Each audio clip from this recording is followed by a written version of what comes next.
All right, everybody, I hope you've enjoyed looking and watching the Great 8 here at Detroit Autorama. There's a couple that really stand out to me, and I do want to get some more details, so let's have a chat with the builder behind the 59 Cadillac DeVille. Tom is here from Carriage House Restorations. Tom, how's it going? Very good. Thank you for coming out and checking out the car. Absolutely. Congratulations being one of the Great 8 here at 2026. Excellent. Yes, it's been quite a ride to get here, and a little surreal that the car was chosen for the Great 8, so we're really thrilled about that. And honestly, that achieves the goal that we had. Absolutely. Which was if we could get in the Great 8, we'd be flattered. In fact, I even said I'd do cartwheels through the hall, and they'd probably arrest me. Did you do cartwheels yesterday? No, I'm not that limber anymore. I was a little bit optimistic about it, but nonetheless, we're very thrilled. Yeah.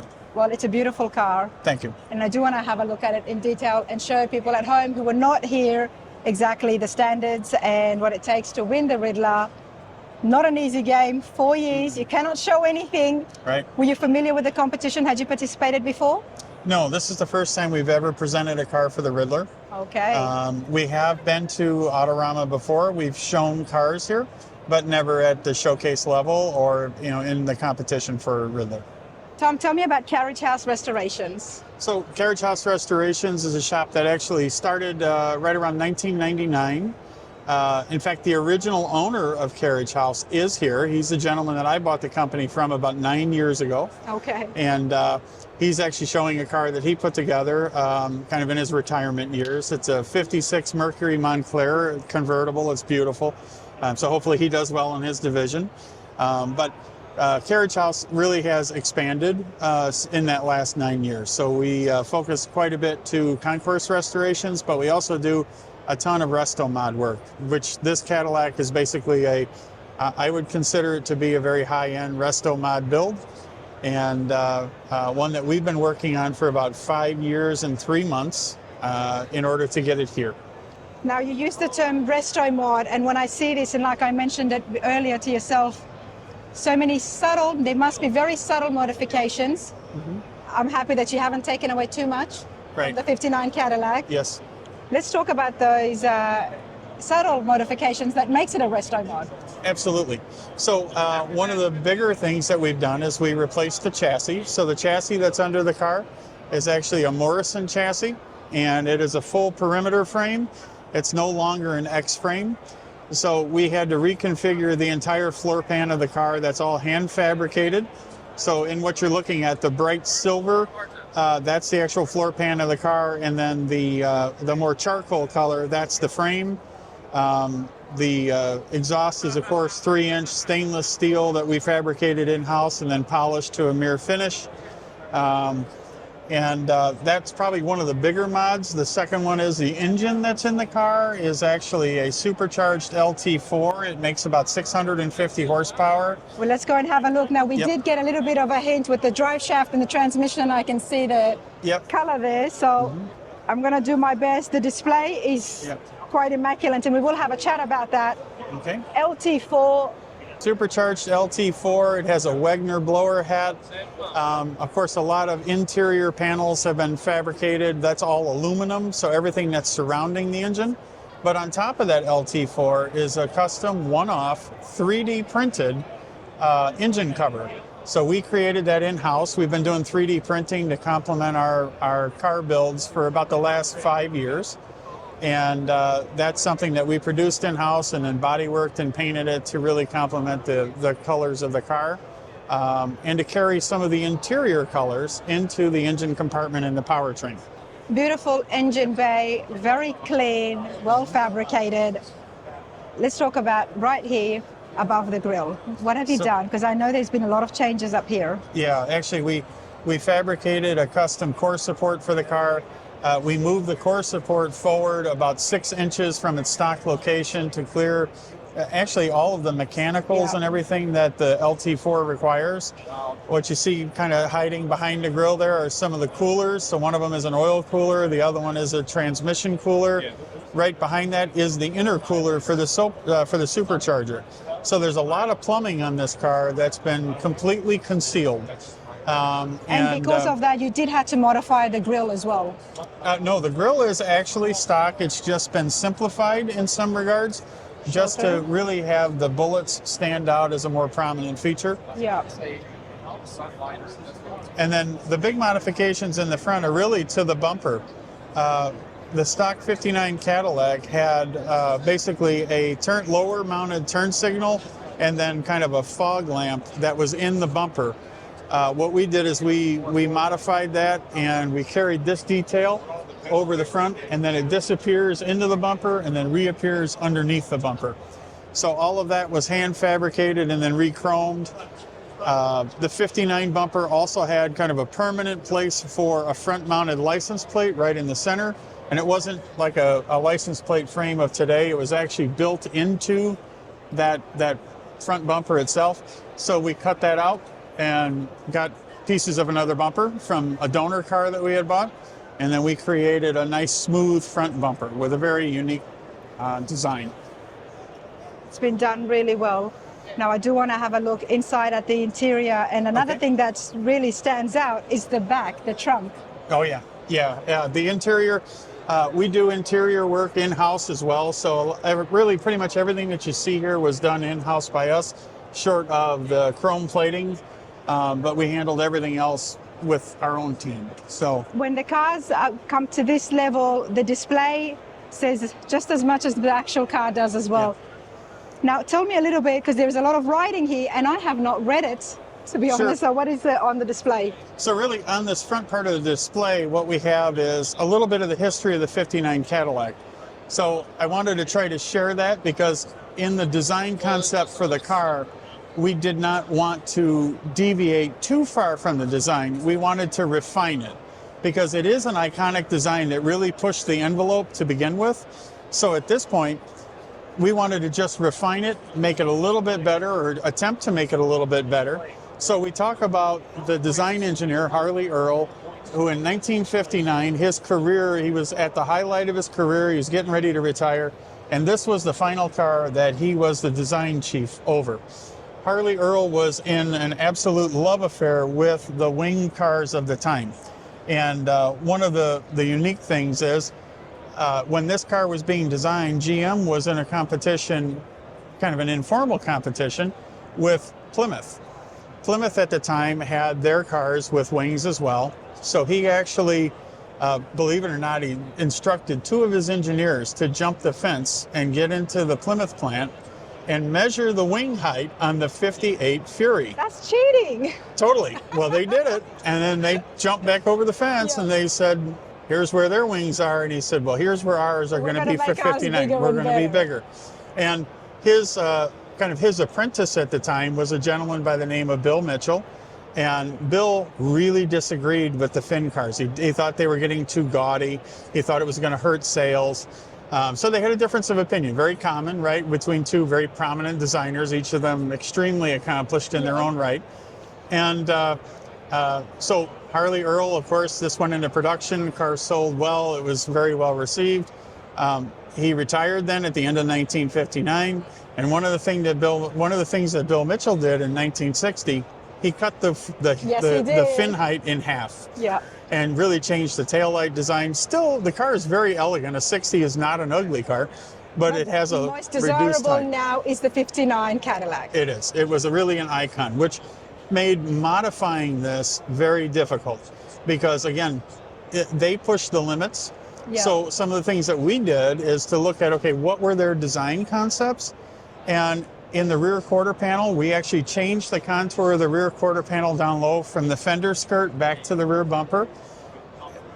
Part reason to really keep the line of the top of the quarter panel and try to make it as symmetrical as we could with the lower portion so that it has that fuselage design after the airplane that it was designed for. We fit the body much tighter to the rear bumper so that everything back there fit in a much better way than than they ever did at GM. And then one of the bigger mods is I wanted to do something to the roof line. These are bubble top cars, or that's what they're called, and they kind of have a very bubbly feel to the top. And honestly, it was a bit awkward in my mind. So we brought the roof line back 6 inches.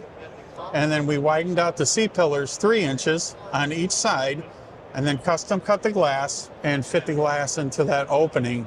to really give it a little bit more of a sinister look and a little bit more of a modern look, but without deviating again too far from the design. So some of the things I've told you and I pointed out. That's a lot of work. It is. That is a big change.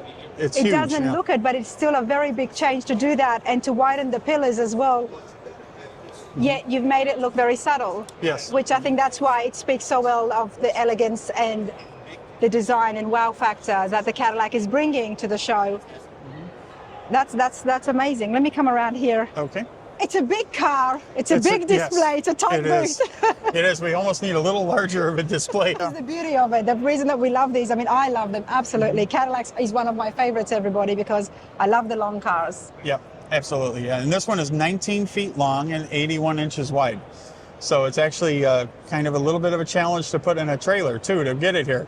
But you guys did so well with the display. Thank you. Actually showing and presenting it. And yes, your space is a little bit tight. Yep. But at least the car shows. And the car is what matters. We can fit in a corner if we had to, or we'll sit across the hall. It's okay. Yep. Check out the interior. Now everything is done in-house at Carriage House Restorations. Even the interior, I mean, that's amazing. Hopefully we'll get a chance to go and check it out and see the shop in person. But for now, okay, so talk to me about the interior work. What's left stock? What have you changed? Okay, absolutely. So for the interior of the car, everything is different. The only thing that is really still stock Cadillac is the top of the dash pad. And what we did with that is we leather wrapped that, so to give it a very modern feel. We had the stock instruments reworked by Classic Instruments, their custom shop. They did a great job of color coordinating and really updating the instrumentation for the car.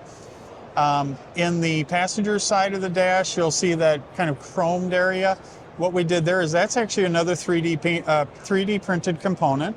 And we stole the design cue of the bullets in the front grille and miniaturized them and put them in that little cove, and then set that cove in there and replace the stock portion of the dash. Right below that cove is a glass panel that's edge lit with LEDs that has the Cadillac script on it, just to give it a little bit of a lighted kind of nice soft light effect. The top of the console, of course, the console, these cars did not come with that. They didn't come with a floor shifter, so we went with a little bit more of a sporty appeal. Tom, I can see resto mode now. Mm-hmm. Very much so. Very much, yeah. I'll say that we tried to steal a little bit of a cue from Tesla with the way that panel is lit up. And in fact, the top of the console is CNC cut glass.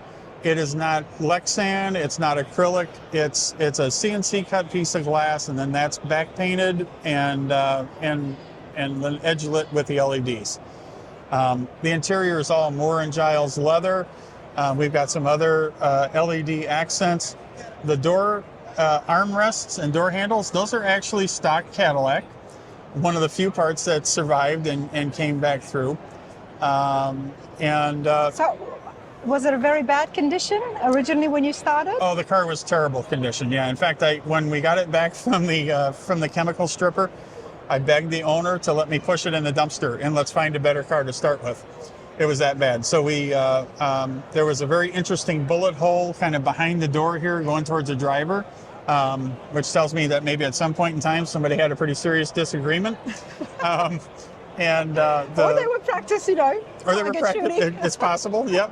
And so we started with a very rough car. We had to get a donor, and even that donor was very rough. So a lot of this car has been hand fabricated, to bring it back to really to a good starting point. Yeah. And then we were able to do all of the fun modifications. So it was really a labor of love, but the owner of the car was passionate about it. He said, I do not want to throw the car away. We need to save it. And I think we saved it. I think you saved it. I think you guys did a phenomenal job here. I mean, I absolutely love it. Gray metallic, gunpowder, what are we looking at the color-wise? So the lower color, believe it or not, started life as a stock 2020 Toyota Camry color. Okay. When I tell people that, they usually give me a really weird look. But what we did is we played with some of the pearls in that formula to really get it to pop a little bit more and bring out a little bit of a crimson hue. And then we changed the metallic from a fine metallic to a medium metallic. which gives it a little bit, makes it a little bit grainier, and again, gives it depth, gives it some pop. Yeah. Then the roof color is a GM bright silver, and what we modified with that is just to match the metallics. So I think the color combination works very well for that elegant, refined design theme that we had. We really did not want to paint it like a bright yellow. I think that would have missed the mark for this type of a design. It is glazurate. Yeah, BASF glazurate is the paint that we've been shooting for about 7.5 years. And it's a product I trust and one that we're going to stay with. BASF, honestly, the paint products, the qualities, we always see it in the award-winning cars, which is why, we were chatting with Tina earlier. Phenomenal job here, but then again, it does take choosing the right people, the right products, classic instruments, and then you've got Moore & Giles leather. One of the things that I appreciate about the owner is he knew what he had and he wanted to bring it to this standard. Did he guide you on what he wanted, or did he let you take charge on choosing the companies and for your parts as well? In terms of, so he had in his mind, see, this project, when it started, it actually did not start out to be a Ridler build. We were just going to put together a really awesome, resto mod for him. Yep. And so he knew that he wanted an LT4. He knew that he wanted high horsepower. He wanted it to be safe, and he wanted it to handle better than the stock chassis would do. Other than that, he really kind of left it up to us then to be creative. And as the project progressed and things developed, we started to talk about Ridler and the potential to get there. We had never prepared a car for that particular award. And I said, I can't guarantee anything. I said, we can just build you the best car we can build and let's see what happens. And about 1.5 years into the 5-year build, he said, let's go for the Ridler. And we had to actually go backwards a little bit at that point because we were like, okay, well, if we're going to go Ridler, then I know we're going to have to improve this, and that, So we took a couple steps back, but I think that those steps back weren't very large, and it actually, I think, turned out a fantastic product in the end. Absolutely. And you having that experience for so many years at the shop, knowing what to do, who to go with, that's going to give you an award-winning car like this. Yes. It makes a difference. Custom glass is never easy. No, it's not. And I will give credit to, he's a custom glass expert. It's Glass Guy Chicago. His name is Brian Harding. Brian did the glass work. Brian did the glass for us, yeah. And he did a beautiful job. In fact, Brian also, I came up with the concept for the glass top console, but Brian made it reality. And he was able to hook us up with somebody that could CNC cut the glass. We made some patterns, gave it to him, and it came back and it just fit beautifully. So Brian was instrumental in the glass work in this car. Now, I had no idea that Brian was behind the work here, everybody. Of course, he's been on the channel. You saw him come out to the shop and measure my custom windshield for my truck. So when I see that and I'm like, okay, custom, who else is doing it? I'm so happy to hear that Brian does phenomenal work. And we saw him cut my glass in one take, and I filmed it. Nice. That was not edited. He did it right there in front of everybody. So super cool, but it's nice to hear the same names coming up over and over again. And I just want people at home to do take note of that. But this is beautiful. Let's have a quick chat about the wheels. We had a lot of struggles picking a particular wheel design, and I've had a lot of people ask me about this custom wheel. And believe it or not, you don't have to go crazy on a car like this and pay $8,000 a wheel. This is an off-the-shelf wheel from Raceline, and it's actually called their Manhattan wheel. And in working with them, and when we were doing the rendering of the car, I wanted something that, when you look at it, it could have been a hubcap, back in the day. Yep.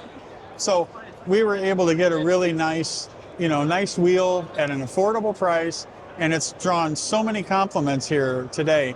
So did you customize it? It is customized, so the powder coating and then the center cap with the Cadillac crest and everything, that's not stock. But the spokes and all that, it's That is off the shelf. really, that's Yes, a pretty it is. cool wheel. It's a tremendous wheel, yeah. Yeah, I was very happy with it. So Raceline put together a really nice product, and it was great working with them. Very high quality wheel. I was very impressed.